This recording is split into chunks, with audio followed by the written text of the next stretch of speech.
What's up? It's Cape Sipes Custom Audio Reimagined. It's a Saturday in the shop, day after Valentine's Day, and I have a vehicle that's on its way to be here any minute, and I'm not sure if I can do a video on it. I'm gonna ask the customer if they'll give me permission because this is gonna be kind of an odd one.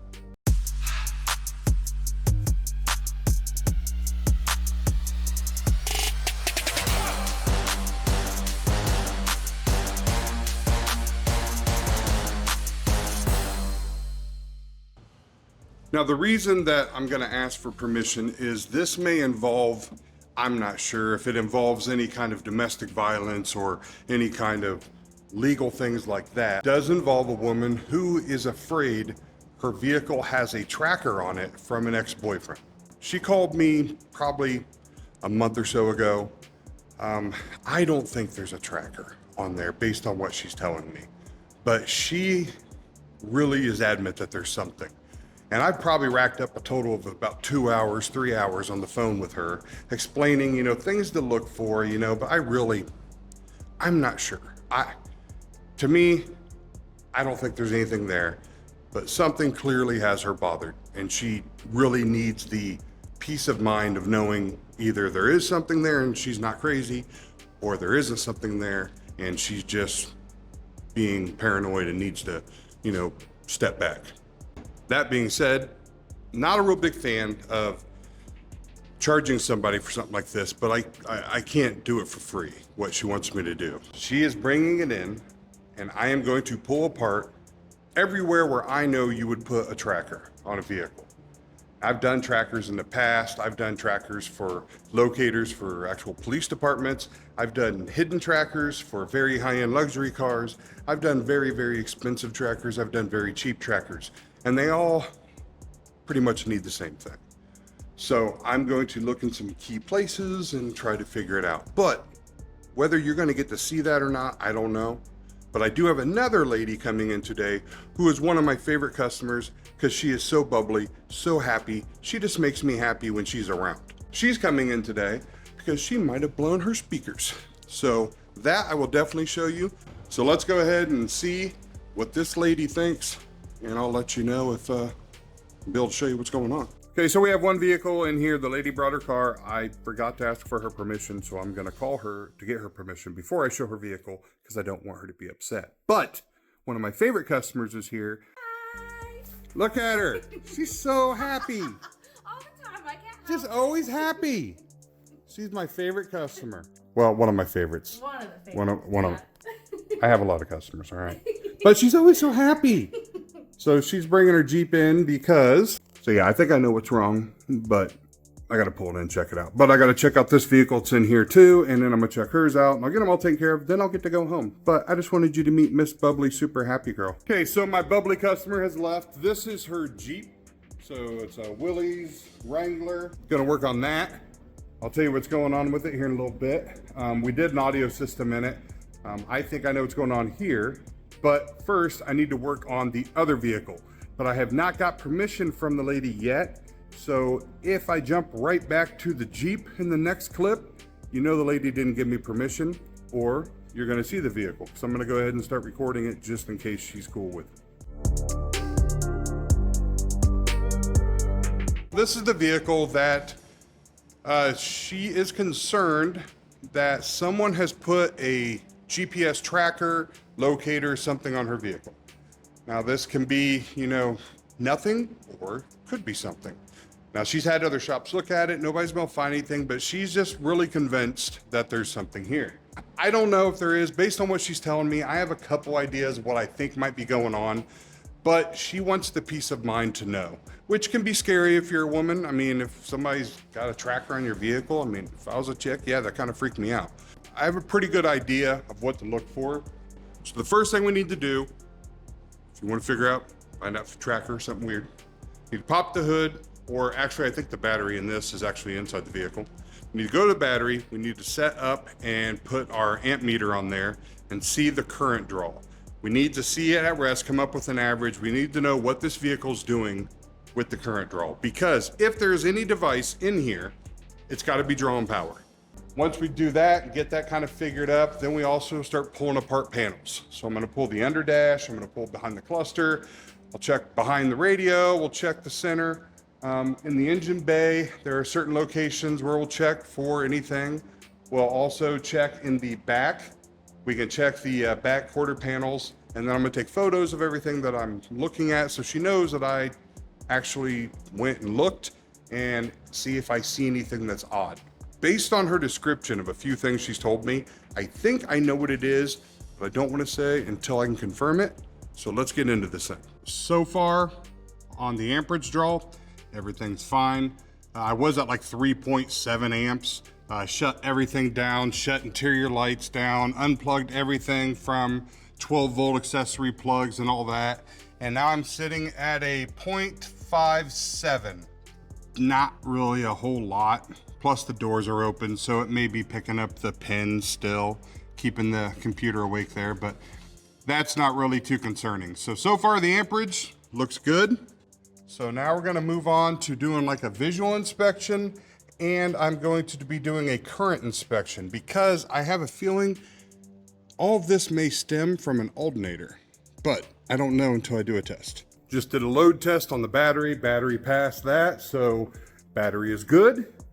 Now we're gonna move on to a visual inspection under the dash, pull off the under dash and around the steering column, maybe pull the console. Just gonna look to see if I see any like tape or connectors or anything that I know isn't GM or GMC, because I'm gonna follow those leads and see what they are, because that would be something aftermarket installed in this vehicle.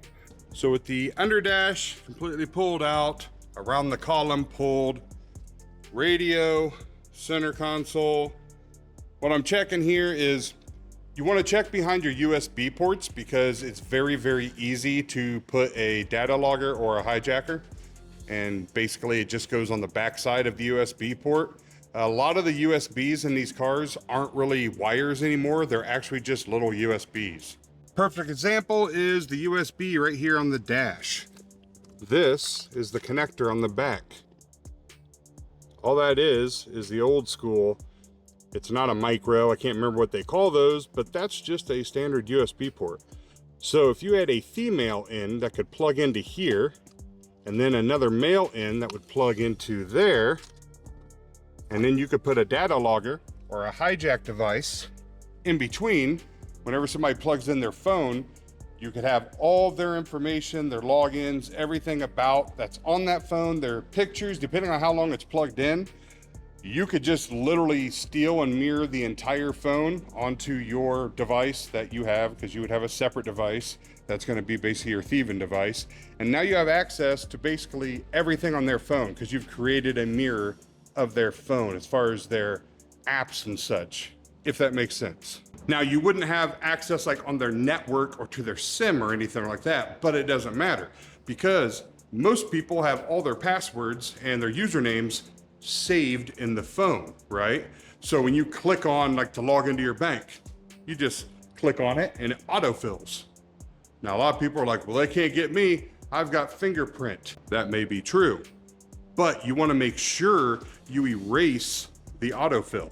Because if you ever logged in with autofill before you did the fingerprint, guess what still works? The autofill. So if you don't use your fingerprint, just tap the username, it will automatically fill out the information there, unless you go in there and tell it to forget that. A lot of times people think, well, I got biometrics.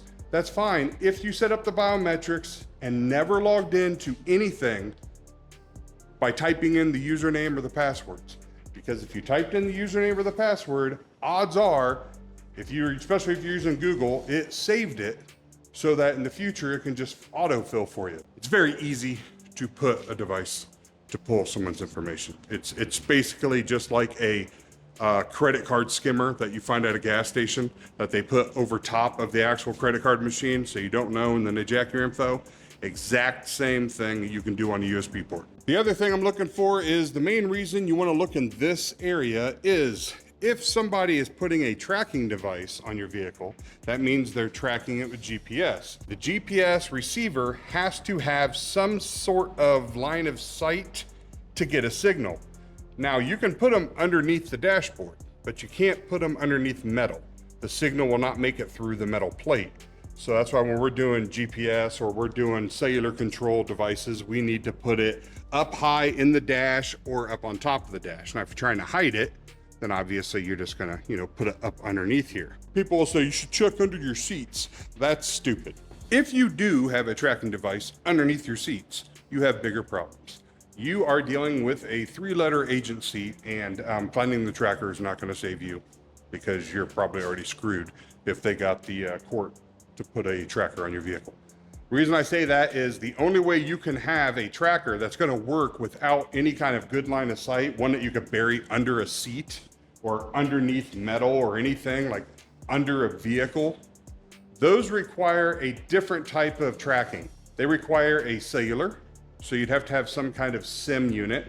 The cellular then can transmit from the cell towers up to a satellite or vice versa. But the problem with that is, being a criminal, you don't want to have a SIM because the SIM is just a fingerprint right back to you, right? So it's not that hard to track a SIM to figure out who created the SIM, where's the SIM data going, where'd the phone number get made. There's just too much of a digital footprint. I'm gonna get back on this. I'm going through everything in the dash, looking at all the harnesses. I need everything to stay plugged into the vehicle because the next step is we're going to start it. And I have a few things I'm gonna test, and that will lead me to what I think is actually happening here. So now what I'm checking is the alternator, because based on what she was telling me, it sounds like there's a voltage issue, an amperage issue. So I've got the vehicle running. I'm metering and logging the voltage at the battery, which with your car running should always be at least 14.4 volts. If it's below that, that means your alternator is getting weak or your battery is really, really bad. If you're down in like the 12 or 13 where your car is running, you got problems. It means your alternator is not doing its job. And if you're at 12, then you're not even really charging the battery. And if you're below 12, you're totally screwed because now you're gonna run out of juice and not have wood drive. She said her voltage gauge, she saw it, it crept all the way up. She thought was like 15 volts, but no, it's 16 volts, where she said it goes up to. Now, if her voltage gauge goes up to 16 volts, that is called overcharge, and that means your alternator is either spinning up, it's spinning out of control. So there's a regulator on your alternator that regulates the voltage. There's amperage regulators, all kinds of stuff. It actually has amp meters and everything back there at the battery. It's constantly regulating the voltage system in this vehicle. I know back in the day, GMCs, they were good. The computers were up to, I think, 17.5 volts, maybe 18 volts. And then they explode because in DB drags, we used to run upper voltage, high voltage, and we would run it to the peak of where you could before you blow up the computer. And then she says it'll drop down, and the line she showed me is like 12 volts. So that tells me the alternator is overcharging, spinning up, and then it's actually shutting off. If that's the case, that could be why she's having problems. That will cause all kinds of weird little gremlins. It's gonna make your vehicle act very weird, very sporadic. So I'm testing that now. The only condition that may screw me is it's warm in here. So if it requires it to be cold, and when it's cold, that's when it, messes up, I'm not gonna be able to really see that. The odds of that being like the one factor, surely I would see some kinds of signs here. But the battery tested out well, so if it's being overcharged, it's not doing it for very long. So I'm gonna let this data log for a while, we'll let this run and see if the alternator ever kind of freaks out or does anything crazy. It did drop down to 13.5 volts running. Every once in a while, you'll get some little voltage fluctuations. So what have I found with the alternator situation? I maxed out at 14.9. and then I went down to 13.4. The gauge on the dash does have a little fluctuation. It may be a little too sensitive. I'm not sure if these GMCs, if they can calibrate the gauges or if it's actually just, old and failing. But it's moving, between 14.5 and 14.25, you know, kind of like this. But on the meter, it's not fluctuating that. It's like 14.5, 14.48, 14.5, 14. So it's not fluctuating enough that the needle really should be representing it. So I think the needle might just be either uncalibrated, getting old, or it's very, very sensitive. And it's had a very hard needle life. And it's just a very sensitive needle. But it does have a little movement. Now, you may say, Cabe, you said if your alternator shows 13 volts, then there's something wrong, and hers went down to 13 and a half. Let me explain to you why that happened. Okay, in very simple, like layman's terms, here's the battery, right? Now, do you see that black plastic ring right there that's going around the wire? And then it's got wires coming off of it. That's an amp meter.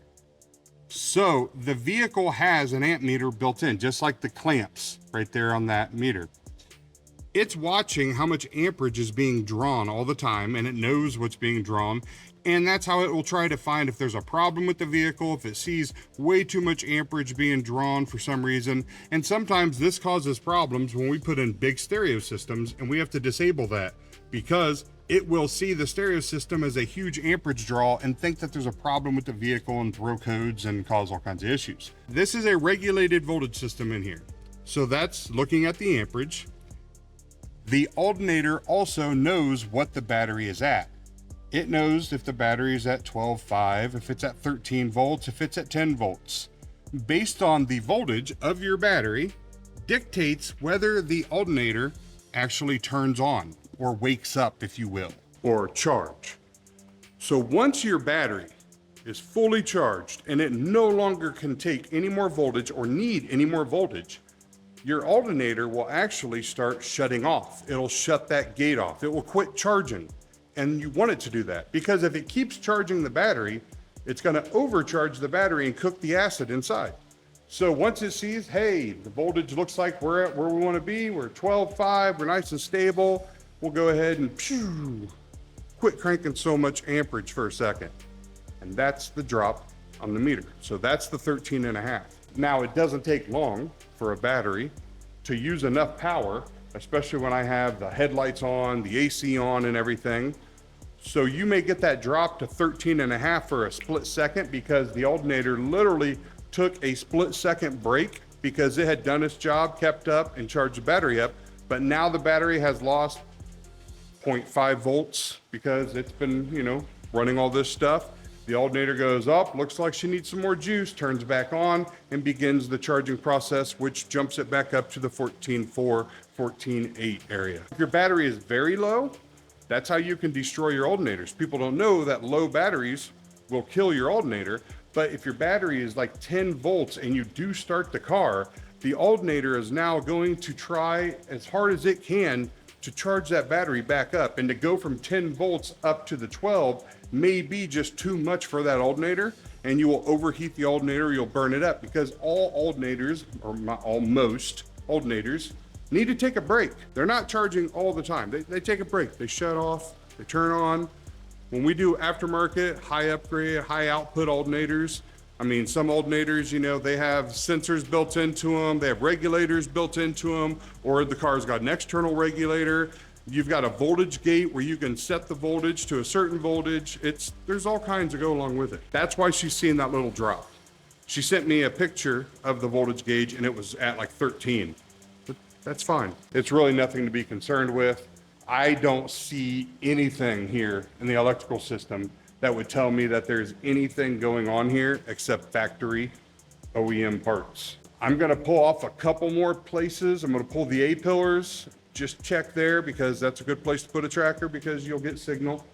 And I'm gonna check underneath the hood at a couple places, because there's only a couple places that would do you any good because it's under the hood. I think I'm good to start putting things back together. I really don't see anything up there that is cause for concern. I think she might have a little voltage gremlin in the vehicle, and then she's also maybe got a PTSD from bad experience or whatever, and she's just very cautious. But I think she's being a little overly on this. I don't think there's anything going on. This point, I have exhausted all the options on this vehicle. I do not believe that there is any type of tracking device or anything that shouldn't be in this vehicle. There's nothing wrong with it. I can't find anything. So if there's something in this car, they did such a good job of hiding it that they probably are, like I said, a 3-letter agency, and you just want to leave it alone because you're already screwed. I know she wanted me to find something. I know she was really hoping that this would like solve something, but hopefully it gives her a peace of mind that there's nothing wrong in here. The only thing that's in here is there's an aftermarket flip down video system in the ceiling, and I've checked it. I've checked everything. It's all back together. So now we can jump over to the Jeep, but I'll just show that it's all together. Dash back in, radio's back in, everything's back together. I think she's good to go. So on to my super happy-go-lucky customer. This lady has came to me a few times. I believe I did rock lights on here. Also upgraded, did the Stinger sub on the back door, but we still have the factory radio and factory speakers except the dash. We replaced the dash speakers. She's just doing it one piece at a time, but we have not replaced the knee speakers or the roll bar or added an amp or anything. Now the reason it's here is she says with her heat and everything on, the dash and the knee speakers shut off. Now remember, these are running off the factory system. We're not amplifying them. So that's very strange, but she says her rear roll bars stay on. It sounds to me like we have an amperage problem. So I'm gonna check her electrical, but seems like if it happens when she has a lot of things on, like the heat and all that jazz, it just doesn't have the amperage to supply for the current for the radio's amplifier. And I think it sounds like the radio might be shutting off its front channels. She thought she blew a speaker, but if you blow a speaker, both sides will not shut off at the exact same time, really, unless you have a speaker that's shorting out. And that's what I'm gonna check. If the speaker is shorting out the radio and forcing the radio to shut off its front channels, that may be it. But I don't think these radios do that. I'm pretty sure they have discrete channels, so it would just shut down the one side. Well, it looks like me and Miss Bubbly customer are gonna have to have a discussion. Because yeah, I'm pretty sure it is the speakers. Because wait till you see what she has the equalizer on the factory radio set to. Now, when I do systems, everything is set to middle, and you never turn up the bass because that's just gonna distort your sub. You can turn up your mids a little, and your highs you can usually turn up all you want. That's always my rule. Ma'am, come on now. You can't do that. Bro, these are gone. Like, they're just the cones are, they're probably torn. I'm gonna assume pretty much all the speakers in here are probably blown, but the sub bumps at an insane volume because she has the bass turned up so high, because this does not have premium sound. So this is running a high level into an LC2i Pro going to a 600 watt monoblock amp. So I'm grabbing the signals and it's feeding into here. So by turning up the bass, she has also turned up the bass to the sub and all the speakers. Me and her need to have a discussion about adding a 4-channel amp, because obviously she's trying to get way too much out of these speakers. And the rest are all factory. The only ones I changed were the dash. So the rest of these are all factory speakers. So let me get in here and retune it and see what I can figure out what's really gone. Not gonna lie, I completely forgot to record anything. It's taken care of. So she blew the dash speakers out because she had the bass on the EQ up way too high. I know I told her when I gave her her system back, never turn up the EQ past half on the bass, but she did not listen. So the dash speakers were blown out to where their suspension was gone. That's what was going on. So they were so loosey-goosey that the coil was coming up out of the gap, and that would create a short, and that would short out the radio, which in turn, that channel was shutting down, going in protect. Both channels would shut down in the front if she was jamming really hard, playing something really loud. I got the front right ones to shut down, and that's what led to unhooking them, resetting everything. Everything worked fine. So I put in some new audio control 3.5s, what was in there. But this time I put inline bass blockers to cut out all that bass, just in case she gets crazy or somebody at one of these Jeep rallies that she goes to mess with her radio or something, because she said she doesn't remember turning that up. That way, if that happens again, those speakers aren't playing anything to destroy themselves again. And that's it. I'm done. I'm gonna go home and hang out with the wife and sit in front of the fireplace. Thanks for watching. Please like, subscribe, comment, do whatever you want to do. Take it easy.